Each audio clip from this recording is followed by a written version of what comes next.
엊그저께 산불이 났죠? 굉장히 마음이 아프더라고요. 목요일 저녁인가 불이 시작이 됐다고 해요. 그래서 그 고성에서 시작된 불이 인제 주변에 또 여러 강릉, 동해, 속초, 일본 다 이제 번져가지고 어려움이 많이 있었다고 하는데, 그래도 그 다음날 4월 5일에 오전에 진화가 됐다고 하더라고요. 참 얼마나 감사하죠. 이게 빠르게 진화가 됐다고 그래요. 그 엄청난 속도에 비해서.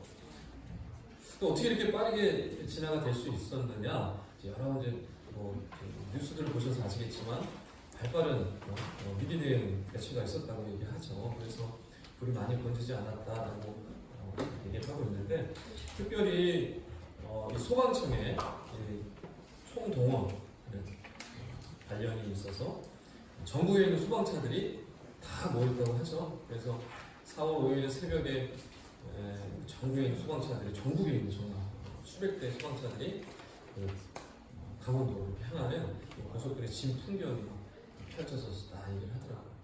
우리 오늘 성재 집사님 나오셨어요? 위에 있어요? 거기 있어요? 갔다 왔어요? 갔다 왔어요? 어떻게 안 갔어요? 아, 근무를 보셨구나. 갔다 왔으면 또 간증이 있을 뻔했는데 어떻게 비번했는지 아니면 그 뒤에 근무가 있었었는지 안 가셨나요? 정말 빠른 시간에 이렇게 빨리 대처를 할 수 있었던 것은 굉장히 많은 사람들이 동원이 됐기 때문에 순식간에 이 번지는 것이 나올 수 있었다라고 얘기를 하더라고요. 그래서 얼마나 감사한지 참 새벽에 기도가 막 저절로 되더라고요. 저희 고모도 인제에 있어요. 인제 군청에 계신데 그냥 비산이래요. 비산 계속 지금 이제 진화 작업이 계속 되어지고 잔불 끄고 막 이런 일들이 이루어지고 있는데, 여러분 좀 기도해 주셨으면 좋겠습니다. 그리고 혹시 여러분 부모님들이나 친인척 중에 혹시 피해를 입으신 분들 혹시 있으신가요? 우리 김원님 수사는 그쪽에 친인척들 없으세요? 괜찮으세요? 네. 혹시 강원도 그쪽에 피해를 좀 보시거나 어려움이 있으신 분들 혹시 있으십니까? 친인척들 중에 없으세요? 혹시 있으시면 좀 얘기해 주시면 같이 기도해 주시면 좋겠고요. 그리고 혹시 여러 가지 어려움으로 또 힘든 그런 가운데 있다고 하면 우리 교회에서 조금 도울 수 있었으면 좋겠어요. 작은 물질로라도. 우리가 가서 직접 몸으로 뛰지는 못하잖아요. 형편이 안 돼서. 그러나 우리가 작은 물질로라도 도울 수 있으면 좋을 것 같습니다. 이렇게 이웃을 돕는다는 거, 어려운 사람들을 돕는다는 것도 굉장히 중요한 것인데요. 유대인들은 이런 게 굉장히 잘 돼 있습니다. 유대인들끼리는요, 전 세계 어디 흩어져 있어도요, 유대인 공동체가 있어서 유대인들 누가 어려움을 당했다 그러면요, 그게 바로 연락이 되어져서 바로 도와줘. 물질을 돕든 가서 봉사를 돕든 해가지고 그 유대인들이 어려움을 당했다면 그 주변에 있는 전 지역에 있는 유대인들이 막 이렇게 도움의 손길을 주는 것을 우리가 볼 수가 있는데, 어떻게 이게 지금 이렇게 가능하냐? 그거는 여러분 어릴 때부터 교육이 되었기 때문에 그렇습니다. 유대인들의 식사 때 보면요, 거기 식탁 위에 저금통이 하나씩 놓여져 있어요. 어릴 때부터 아이들이 거기 저금통에 돈을 넣게 하는 거예요. 그래서 그 저금통이 나중에 언제 쓰이냐면 어려운 일 당한 유대인들에게 보내는 거예요. 그거를 바로 그냥 이렇게 보내는 거예요. 어릴 때부터 훈련이 되어졌어요. 왜 이렇게 하냐면, 첫째는 하나님께서 나에게 주신 복이 굉장히 많다라는 거, 그것을 인식하기 위해서 그렇게 하고요. 두 번째는 하나님 주신 복을 나만 누릴 것이 아니라 이것을 이웃에게도 베풀어야 한다는 것을 가르치기 위해서 그 저금통을 어릴 때부터 가르친다고 얘기를 합니다. 그러니까 어릴 때부터 이게 습관이 되는 것이죠. 근데 여러분, 그 저금통 이름이 혹시 뭔지 아십니까? 잘 모르시겠죠? 제가 힌트를 드리면요, 전에 제가 말씀을 드린 적이 있던 것 같은데, 하나님께서 이 세상을 통치할 때 두 가지 원리가 있다고 했어요. 이 세상을 통치하는 두 가지 원리. 뭐하고 뭡니까? 정의와 공의입니다. 우리 주입사님 그렇게 대답을 안 하시죠? 뭐하고요? 하나님은요, 두 가지의 통치 원리가 있습니다. 이 세상을요, 정의와 공의로 다스리십니다. 그게 히브리어로 ጼ데카와 미슈파티인데 그 저금통 이름이 바로 정의의 의미 ጼ데카입니다. 그러니까 어릴 때부터 ጼ데카를 밥상위 위에다 올려놓고 있는 거예요. 그 정의라는 것은 뭐 대단한 정의 부여를 이루는 게 아니라 어릴 때부터 정의를 이루는 것은 하나님의 정의를 이루는 것은 나로부터 시작되는 거구나. 이 작은 동전 이루는 시작되는 내 마음으로부터 시작되는구나 라는 것을 우리 아이들이 배우고 자라가는 거죠. 유대인 아이들. 그래서 우리 주일학교도 좀 이렇게 ጼ데카 운동을 좀 시작했으면 좋겠다는 생각이 듭니다. 그리고 우리 부서뿐만 아니라 우리 부장님들이나 선생님들뿐만 아니라 우리 구역도 있잖아요. 구역도 이런 ጼ데카의 어떤 시작들을 좀 하셨으면 좋겠어요. 그래서 정의를 구현하는 것은 대단한 것이 아니라 내가 하나님이 받은 은혜를 나눠주는 것부터 시작이다. 그게 바로 정의고 하나님이 이 세상을 다스리는 원리다라는 것을 좀 우리 아이들이 경험했으면 좋겠어요. 여러분, 말씀을 가르치고 성경 공부하는 거 중요하고 신앙 교육하는 거 중요합니다. 그러나 우리 아이들이 삶 속에서 실천하지 않는다면 이게 도대체 무슨 소용이 있겠어요? 하나님이 받은 사랑을, 그 은혜를 우리가 나눠줄 때 우리 아이들이 구체적으로 실천을 통해서 하나님의 이 사랑을, 신앙을 배워갈 수 있지 않나라는 생각을 해봅니다. 그래서 여러분 가정도 좋고요, 우리 부서도 좋습니다. 구역도 좋습니다. 그래서 이 ጼ데카 운동을 여러분이 좀 시작하셨으면 좋겠고, 나중에는 여러분이 이 ጼ데카들을 좀 잘 모아서, 이래서 지금 이번에 산불 당하신 분들이나 아니면 또 여러 다른 지역에 어려움 당하신 분들한테 좀 보내주실 수 있는 그런 경험들을 좀 하셨으면 좋겠습니다. 그래서 이제 여러분이 이 어려움 당하신 분들 좀 위해서 기도하실 뿐만 아니라 실제적인 좀 도움도 주실 수 있었으면 좋겠고요. 그래서 정말 우리 아이들에게 좀 하나님의 사랑과 은혜가 어떠한 것인지를 보여주셨으면 좋겠습니다. 그래서 우리 아이들에게 귀한 신앙 교육을 좀 전수하셨으면 좋겠고요. 그래서 우리 이번에 어려움 당한 분들 여러분께 위해서 기도하실 뿐만 아니라 정말 이 귀한 시간을 통해서 하나님께 영광 돌리시는 우리 성도님 되시기를 주의로 하며 축원합니다. 얼마 전에 우리 청소년 우리 전문기관에서요 설문을 좀 조사를 했어요. 그래서 우리 교회 다니는 아이들 대상으로 설문조사, 중고청 아이들 대상으로 좀 조사를 했는데 이렇게 물었어요. 현재 가장 큰 고민이 뭔가요? 라고 물었어요. 여기 중고등부 손 들어보세요. 중등부, 고등부 높이 손 들어보세요. 그렇지. 한 대여섯 명이 앉으세요. 손 내리세요. 손 내리세요. 여기 있는 지금 중고등부 아이들, 그 아이들의 고민이 지금 뭐냐면 이제 여러 가지가 있는데 1위부터 6위를 제가 말씀드리겠습니다. 6위는요 외모예요. 외모. 아닌 척 하는데 외모예요. 자신 있나본데 나도. 5위는 친구예요. 친구. 이 아이들 지금 고민거리, 중고등부 아이들 고민거리가 친구예요. 그 다음에 4위가 뭘 것 같으세요? 성적이에요. 성적. 학교 성적. 이게 4위예요. 근데 지금 6위, 5위, 4위가 굉장히 되게 중요한 부분이죠, 아이들한테. 근데 벌써 6위, 4위, 5위 나와버렸어요. 그럼 1, 2, 3위는 도대체 뭘까? 이미 나왔는데 1, 2, 3위 뭘까? 이제 1, 2, 3위를 말씀드리면 3위 인생 진로예요. 인생 진로. 여러분, 우리 중고등부 아이들이 아무 생각 없는 게 아니에요. 생각이 있어요. 자기 진로를 놓고 고민 엄청 합니다. 내가 도대체 어떻게 살아가야 되지? 뭐 해야 되지? 뭐 해먹고 살아가야 되지? 어떻게 살아가는 게 정말 맞을까? 이런 고민을 엄청 하고 있는 거예요. 2위 삶을 대하는 부모의 태도, 부모의 가치관, 부모의 자세. 이게 2위예요. 놀랍지 않습니까? 이게 무슨 얘기냐면 아이들이 보고 있는 거예요. 우리 엄마 아빠는 왜 저렇게 살지? 쉽게 해서 이거예요. 왜 저런 생각으로 세상을 살아가지? 왜 저런 가치관으로 살아가지? 라는 것을 고민하는 거예요. 이미 자기 안에 가치관들이 형성되어서 가고 있는 거예요. 이런 거죠. 왜 저렇게 세상에서 왜 이렇게 저렇게 살아갔다? 왜 저런 생각으로 살아가시지? 이런 거예요. 이런 게 2위예요. 2위. 우리 아이들 고민이 놀랍지 않습니까, 여러분? 전혀 놀라지 않으시네요. 1위 엄마 아빠하고의 관계. 여러분, 중고등부 아이들이요 외모나 친구나 성적에 그렇게 살아가고 있는 것처럼 어떻게 이렇게도 살아가긴 하지만 정말 이 아이들의 고민이 어디에 있습니까? 주로 어디에 있어요? 가정에 있어요. 가정. 굉장히 중요한 메시지를 우리에게 던집니다. 또 아이들의 고민의 대부분은요, 부모와의 관계에 있어요. 부모와의 관계에 있어요. 그리고 부모가 이 세상을 어떻게 바라보는가, 믿음에 있는 자녀들에게 조사를 했기 때문에요, 신앙생활을 어떻게 하는가, 부모가 어떻게 교회 생활하고 신앙생활을 하는가, 그 모습을 다 보고 있는 거예요. 부모가 왜 저렇게 신앙생활을 하는가를 고민하는 거예요. 나는 어떻게 해야 되나.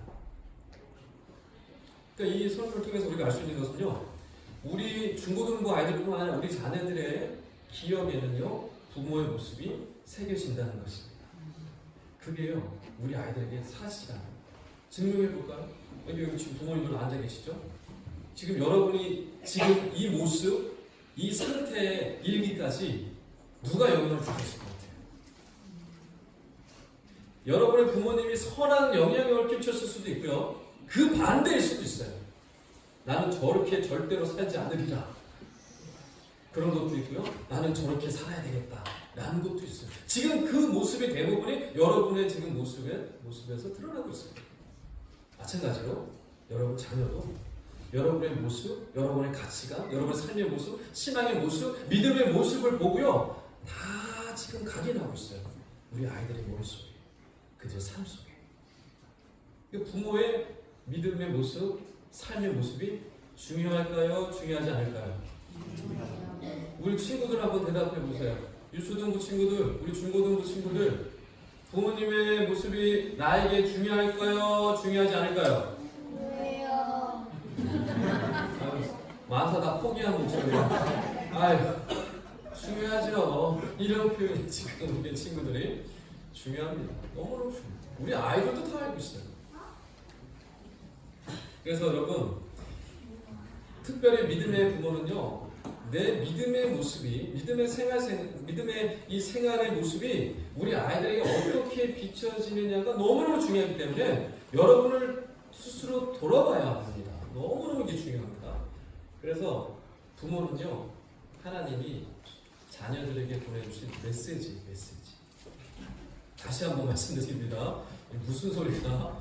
부모는요, 하나님께서 부모에게 전해주신 정말 귀한 메시지와 같아요. 메시지.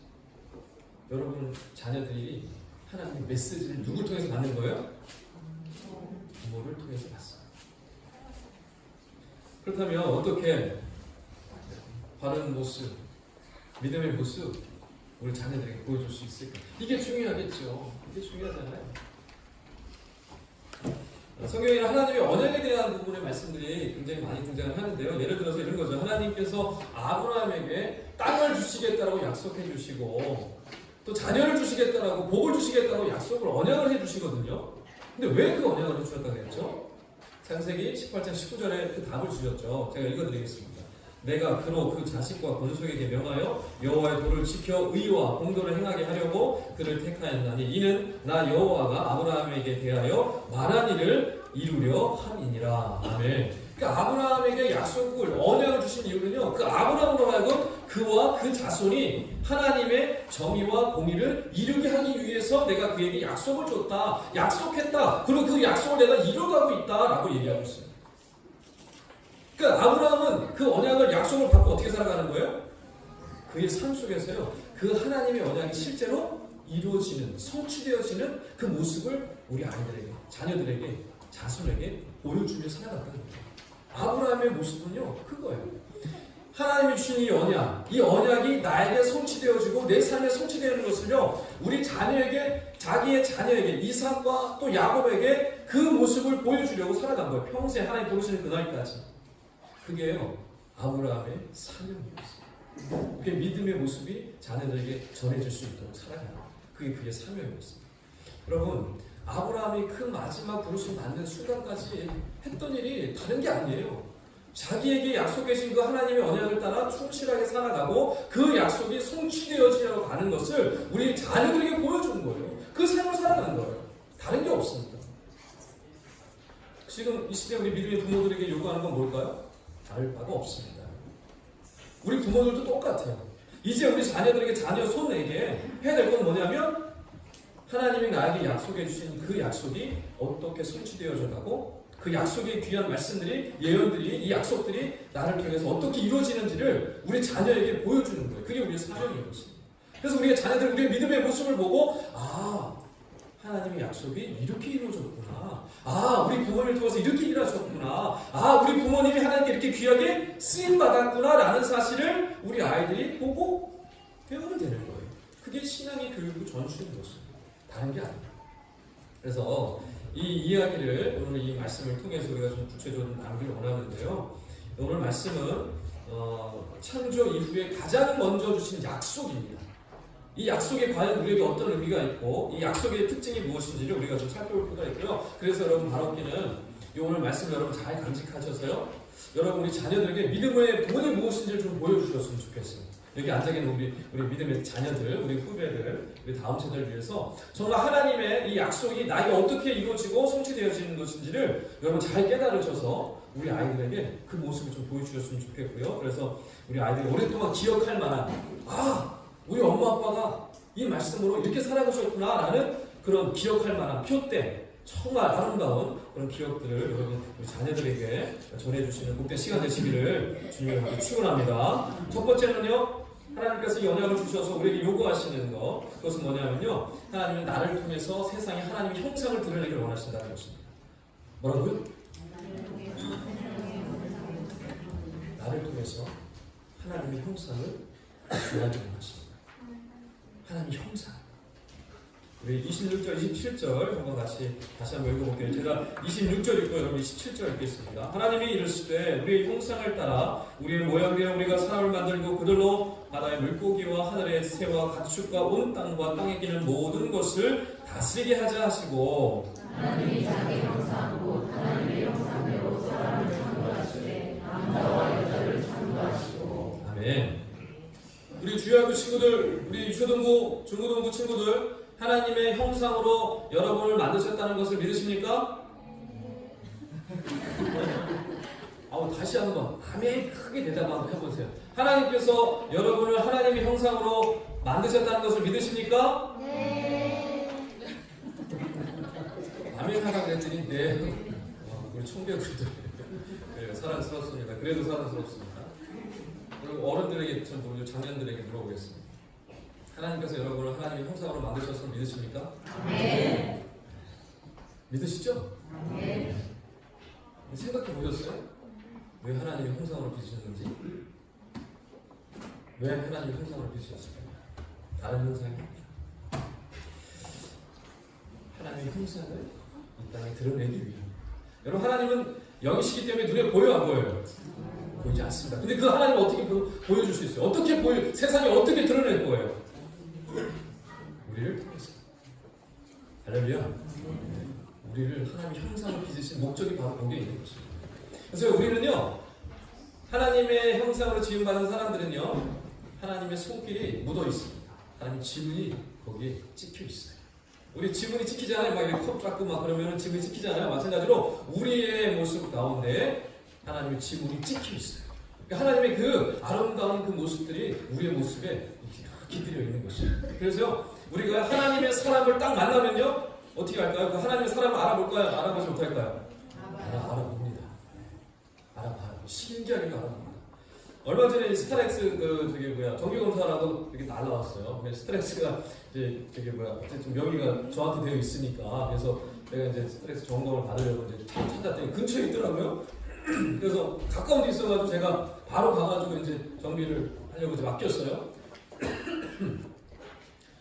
근데 사람이 없어가지고 다행이다 싶어서 이제 들어갔는데 거기 두 분이 딱 계시더라고요. 한 분은 사무실에서 열심히 컴퓨터 고스톱을 열심히 치고 계셨고, 한 분은 밖에서 사람도 없지만 밖에서 그 정비하는 데서 이렇게 묵묵히 서가지고 계셨어요. 그래서 제가 들어가면서 이제 두 분을 만나고 이제 이렇게 차를 맡기고 이제 했는데, 제가 그 두 분을 보는 순간 이분은 믿는 분인지 안 믿는 분인지를 알아맞혔을까요? 못 알아맞혔을까요? 어떻게 하세요? 어떻게 하세요? 맞췄어요. 어떻게 맞췄을까? 뭘 보고 맞췄을까요? 뭐 고스톱 치는 사람은 교회 안 다니고 고스톱 안 치는 사람은 교회. 여러분 이래서 제가 구분한 게 아닙니다. 여러분 뭐 고스톱 친다고 교회 안 다니고 그런 거 아니잖아요. 여기도 명절 때마다 치시는 분들 있는 걸로 제가 알고 있는데 고스톱 친다고 뭐 교회 안 다니고 그런 거 아니잖아요. 도대체 뭘 보고 알았을까요? 그분들의 얼굴을 보고 알았어요. 제가. 그리고 나중에 제가 물어봤어요. 그때 봤더라고요. 여러분 얼굴이 다 드러납니다. 얼굴에. 신기하죠? 하나님을 믿는 사람, 특별히 하나님의 형상으로 지음받은 자들, 하나님을 진짜 신실하게 믿는 자들은요, 얼굴에서, 모습에서 드러나요. 이거 감출 수가 없는 부분이에요. 구별이 너무 말로는 표현할 수 없지만 알 수 있어요. 여러분 얼굴이라는 단어가 우리나라 말이라는 거 알고 계셨어요? 얼굴. 얼이라는 뜻은 무슨 뜻입니까? 영혼이라는 뜻이에요. 굴이라는 뜻은 무슨 뜻입니까? 통로라는 뜻이에요. 그럼 우리 얼굴은 뭐예요? 영혼의 통로예요. 참 너무 놀랍지 않습니까? 어떻게 얼굴 단어를 그렇게 멋지게 정하는지. 그러니까 얼굴을 통해서 뭘 볼 수 있는 거예요? 영혼을 볼 수 있는 거예요. 신기하죠? 우리 손주들은 교회 다니지 않아도 성경 안 봐도 이걸 이미 깨달았어. 참 대단하더라고요. 얼굴을 통해서 영혼을 바라볼 수 있는 그게 얼굴이에요. 근데 얼굴 근육이 몇 개 있어요? 우리 한의사님 신입사님 한의사는 아시겠죠? 모릅니다. 저는 알 줄 알고 죄송합니다.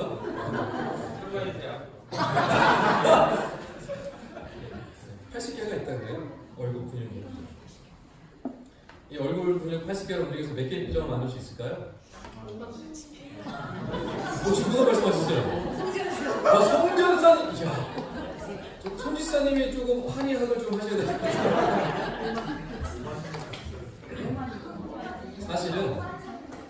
사실은 의학계에서 발표한 바로는 7,000가지 표정을 지을 수 있다는 80개의 근육으로. 근데 우리 조상들은 몇 개를 발견했어요? 5만 가지. 선생님 정확히 찍어줬어요. 제가요 젊을 때 야 너는 맨날 왜 5만 잡상을 하고 있냐 이런 소리를 자주 들었어요. 늘 고개 푹 숙이고 인상 푹 숙이고 세상 고민을 혼자 다 짊어지고 가는 사람처럼 그렇게 살아갔어요. 청년 시절에 제 아내가 저를 보고요 어떻게 저런 사람이 있지? 근데 제가 세상 밝은 제 아내를 만나서 표정이 좀 정상으로 돌아오기 좀 정상으로 돌아왔어요. 정상. 너무 감사해요. 5만 잡상이었어요. 5만 잡상. 근데 지난 교회에서 또 어느 권사님이 그러시더라고요. 저를 보더니 목사님 좀 나이가 들어 보이시네요. 근데 제 아내한테는 그런 거 천사 같으시대요. 근데 그분이요 빚만 하시는 분이 아니었어요. 그래서 기분이 더 나빴어요. 근데 넘기려고 그랬는데 그분이 농담 안 하시는 분이거든요. 근데 목사님은 좀 연세가 보이시네요. 사모님은 천사 같으세요. 이 소리 듣고 제가 한참 며칠을 제가 마음이 좀 힘들었어요. 그래서 그때부터 막 어떻게 하면 내가 좀 젊게 보이고 표정을 좀 바꿔볼까 막 이렇게 막 이런 거였어요. 왜 그럴까요, 여러분? 얼굴에서요 하나님 모습이 다 드러나요. 여러분 옆에 보시면서 한번 표정을 한번 지어볼 텐데, 자 예수님의 사랑을 잠시 묵상하시고, 자 지금 예수님의 사랑 내게 있는 예수님의 그 사랑을 잠시 묵상하시고 옆에를 바라보시면서 인사하세요.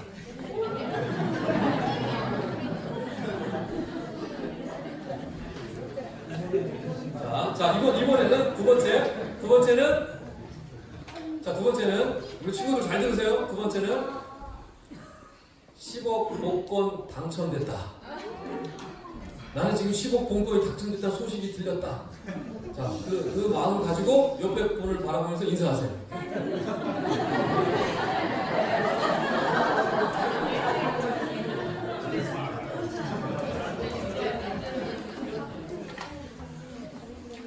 네. 이러면 안 되는데 어떻게 예수님 생각도 나고 복권 있어요. 이러시면 안 돼요. 네? 복권이 더 밝으면 안 돼요. 예수님이 생각할 때 더 밝아져야 됩니다. 여러분, 우리의 얼굴은요, 우리의 마음이 그대로 드러납니다. 우리의 영혼이 그대로 드러납니다. 이게 뭐예요? 하나님의 형상이 드러납니다. 하나님의 형상이 드러납니다. 여러분, 우리는요, 하나님의 형상으로 지금 받았기 때문에요, 여러분의 모습을 통해서 하나님의 형상이, 여러분의 얼굴을 통해서 하나님의 형상이 전해지고 보여진다는 것을 반드시 기억하셔야 합니다. 자, 그렇다면 여러분의 자녀들은 하나님을 어떻게 인식하기 시작할까요? 여기 있는 유초등부 아이들, 중고등부, 우리 유초등부 특별히, 우리 어린아이들, 하나님 형상을 어떻게 인식할 것 같으세요? 부모를 통해서 인식합니다. 특별히 뭘 보면서? 부모의 얼굴을 통해서. 여러분, 어린아이 실험을 했잖아요. 부모의 얼굴을 통해서 아이들의 표정이 어떻게 바뀌는지 실험을 했거든요. 엄마가 이렇게 활짝 웃으면 우리 애기들은 어떻게 할까요? 그대로 따라서 웃습니다. 간 가르쳤는데도 엄마가 얼굴 찌그러기 쓰면 아이도 어떻게 할까요? 그대로 똑같이 찌그립니다. 이건 어떻게 설명이 안 돼요. 우리 아이들에게 그렇게 하라고 하지도 않는데 그냥 자연 발생적으로 자기가 자기 인지, 자기 인식도 잘 안 되고 있는 아이들이 표정을 자기가 그렇게 져요. 신기하죠. 그러니까 하나님의 형상은요, 우리 부모님들의 모습을 통해서, 특별히 얼굴에 있는 모습, 표정을 통해서 우리 아이들에게 전해지는데요. 근데 여러분이 밥 먹을 때, 또 여러분이 예배 드릴 때, 또 말씀 들을 때, 찬양할 때, 오고 가는 발걸음 속에서요, 여러분의 표정이 어떤지를 우리 자녀들이 다 보고 있어요. 그 모습을 통해서 누구를 경험하고 있는 것입니까? 하나님을 간접적으로 경험하고 있는 거예요. 하나님의 표정을 바라보고 있는 거예요. 하나님의 형상을 느끼고 있는 거예요. 눈에 보이지 않습니다. 구체적으로. 육체적인 게 아니기 때문에, 물질적인 게 아니기 때문에. 그러나 우리 아이들이 영적으로 그걸 경험해요. 영적으로 보고 있는 거예요. 그럼 여러분 표정 관리를 잘 해야 될까요? 표정 관리 잘 하셔야 됩니다. 여러분의 모습 속에, 여러분의 얼굴, 여러분의 눈빛, 여러분의 그 표정들 가운데요, 하나님의 형상이 드러나는 거죠. 우리 자녀들만 그럴까요? 여러분 주변의 사람은 어떨까요? 여러분 이웃은 어떨까요? 여러분 이웃에게 복음을 전하는데 인사 팍 쓰고 교회 한번 가보실래요? 교회 가겠습니까? 예수 믿겠어요? 평소에 얼마나 표정이 밝고 이런 거죠. 꿈이 있는 교회, 여기 이제 주변에 병원 앞에서 환자들 있잖아요. 환자들 보면서, 야, 저 교회는 뭐가 좋길래 저렇게 얼굴이 환할까? 그럼 교회 가고 싶은 마음 들까 안 들까요? 들겠죠. 근데 맨날 왔다 갔다 하는 사람들이 인사 팍 쓰고 막 다니면 앞에 있는 우리 환자들이 어떻게 생각할까요? 저 교회 가고 싶을까요? 우리의 마음이 굉장히 중요합니다. 이 표정은요, 우리의 모습은요, 우리의 이 드러나는 형상은요, 우리의 마음이에요. 이 마음을 잘 지켜야 돼요. 우리 마음 가운데 여러분 답이 있습니다. 우리가 지킬 만한 것보다 무엇을 지키라고요? 마음을 지켜요. 여기 생명이 있어요. 근데 이 마음에 누가 계시는 겁니까? 우리 마음에 누가 계세요? 예수 그리스도가 계시잖아요. 하나님 나를 사랑하심이 내 안에 있잖아요. 예수 그리스도가 내 안에, 주님이 내 안에 계시기 때문에 우리의 모습, 우리의 표정, 우리의 삶은 어떻게 됩니까? 그 사랑으로 넘쳐 흘러야 되는 것이죠. 하나님의 아름다운 형상이 예수 그리스도의 향기가 드러나야만 하는 것입니다. 그러므로 여러분, 우리 마음 가운데 있는 그 주님을 바라보면서요, 늘 주님을 묵상해야만 합니다. 그럴 때 우리의 모습 가운데, 표정 가운데 아름다운 하나님의 형상이 드러나게 되는 것이죠. 할렐루야! 여러분, 늘 주님을 묵상하셨으면 좋겠고요. 그래서 내 안에 계신 주님 때문에 나는 행복하다. 내 안에 계신 주님 때문에 나는 살만 난다. 늘 이런 마음을 가지고 살아가셔야 합니다. 나는 왜 이 모양이지? 나는 왜 이렇게 못났지? 나는 왜 이렇게 지질이 궁성을 떨고 있지? 나는 되는 일 왜 하나도 없지? 나는 왜 이 모양이야? 라고 하면 여러분 그 얼굴 표정, 그 모습 속에서 하나님 형상을 발견할 수 있을까요? 우리 자녀들이, 우리 여러분의 그런 막 스스로 막 자책하며 막 비하하는 그런 모습 속에서 우리 자녀들이 과연 주변의 이웃들이 여러분의 모습 가운데서 하나님 형상을 발견할 수 있을까요? 엄마 왜 저러지? 아빠 왜 저러지? 걱정하겠죠. 바라옵기는 여러분 안에 있는 그 하나님의 귀한 사랑, 주님의 그 사랑을 잘 기억하시고요. 그 하나님의 형상을 드러내기 위하여, 이 세상에 하나님의 형상을 보여주기 위하여 하나님께서 우리를 세우시고 언약을 허락해 주셨다는 사실을 기억하시고 그 아름다운 형상을 드러내며 나가시는 저와 여러분 다 되시기를 주님으로 축원합니다. 두 번째로요, 하나님께서 언약을 주심으로 우리에게 원하시는 것은요, 우리를 통해서, 나를 통해서 세상에 복 주시기를 원하기 위함입니다. 복 주시기를 원하는 거예요. 나를 통해서 세상에 복을 나눠주기를 원합니다.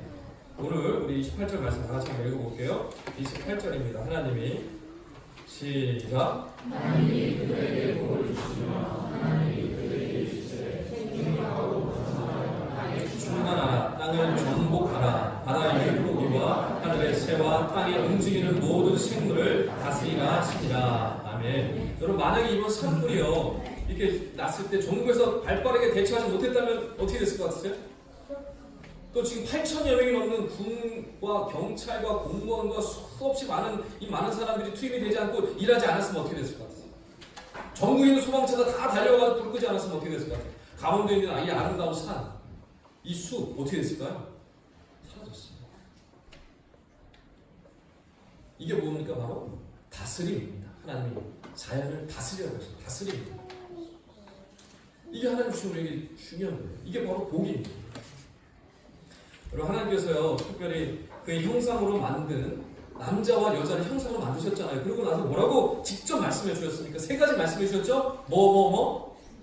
생육하고 번성하고 땅에 충만하라 그랬어요.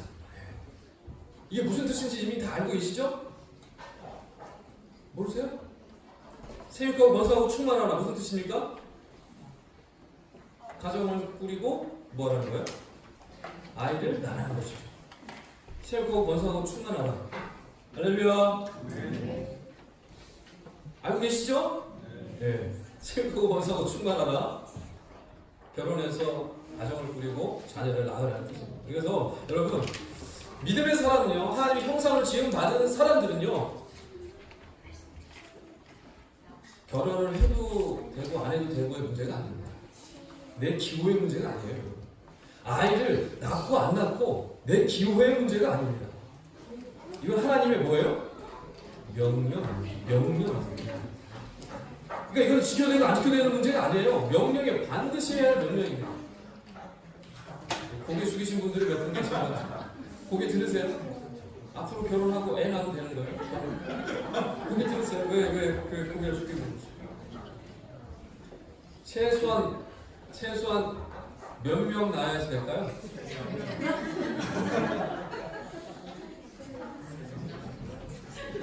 최소한 제가 최소로 물어봤어요. 최소 몇 명을 낳아야지 이 명령에 순종하게 될까요? 3명입니다. 왜요? 왜? 아니 제가 뭐 근거 없는 말을 하는 그런 게 아니에요. 왜 3명은 낳아야지 순종하는 걸까요? 번성하는 거기 때문에, 충만하는 거기 때문에. 셋을 낳았다는 것은 두 남녀가 만나서 하나를 남겼잖아요. 하나를 남기면 남는 장사한 거죠. 그럼 뭐예요? 충만하는데 순종한 거예요. 근데 둘은 어떻게? 둘이 결혼해서 둘만 낳았어요. 그럼 어떻게 되는 거예요? 불순종이에요. 불순종. 왜 그렇습니까? 번성 충만하는데 일주했어요? 못했어요? 못했잖아요. 본전이에요. 본전. 둘이 결혼해서 둘만 낳았으니까 본전이죠. 본전. 자, 그렇다면 한 명 낳은 사람은 뭐예요? 주광이 엄마 왜 웃고 있어 지금? 주광이 엄마 왜 웃고 있어 지금? 불순종이 아니라 명령 불복종이에요. 왜요? 번성하라 그랬는데 번성. 둘이 결혼했으면 최소한 둘은 남겨야죠. 본전을 치긴 해야 되는데 둘이 만나서 하나만 낳았어. 그럼 어떻게 된 거예요? 마이너스가 돼. 마이너스. 거꾸로 돌아. 거꾸로.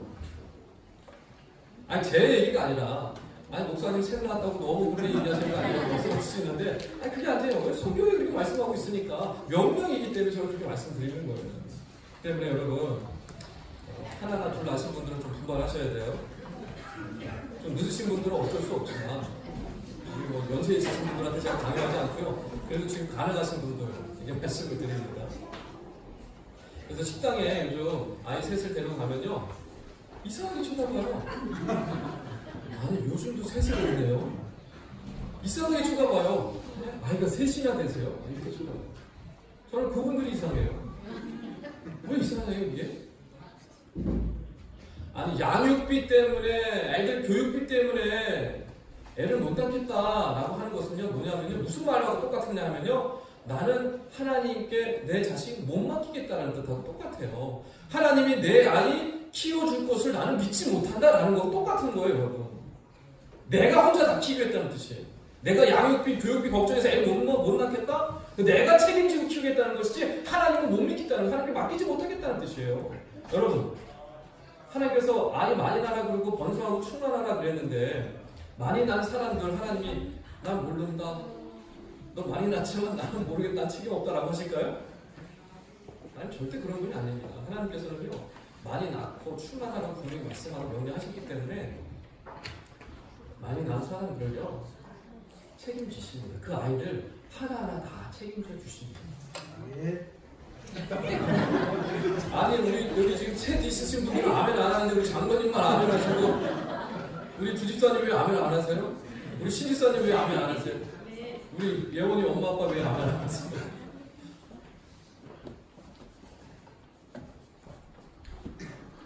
하나님이 우리의 사랑하는 자녀들 하나님이 형상이 깃든 자녀들 책임지고 키우시고 양육해 주실 줄 믿으시기 바랍니다.